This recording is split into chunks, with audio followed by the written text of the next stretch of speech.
am not a creature from another planet. I am a Jerusalemite. I have a few things to get off my chest. Because I am not a diplomat, I do not have to mince words. I do not have to please you. I owe you nothing.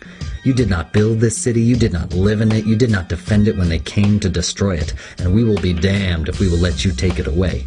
There was a Jerusalem before there was a New York. When Berlin, Moscow, London, and Paris were forest and swamp, there was a thriving Jewish community here. It gave something to the world. A humane, moral code.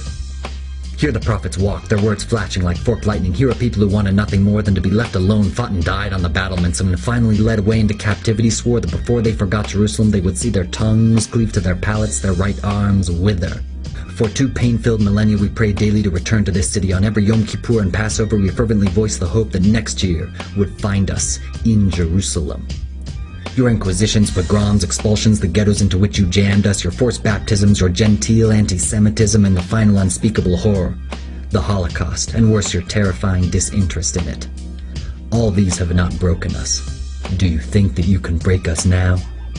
I have watched this city bombarded twice by nations calling themselves civilized. In 1948, while you looked on apathetically, I saw women and children blown to smithereens after we agreed to your request to internationalize the city, and the savage sacking of the old city, the willful slaughter, the wanton destruction of every synagogue and religious school, the desecration of Jewish cemeteries, the sale by a ghoulish government of tombstones for building materials, army camps, even latrines. And you never said a word.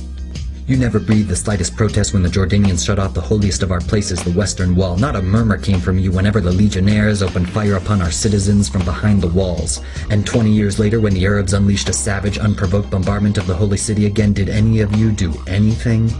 The only time you came to life was when the city was at last reunited. Then you wrung your hands and spoke loftily of justice and the need for turning the other cheek.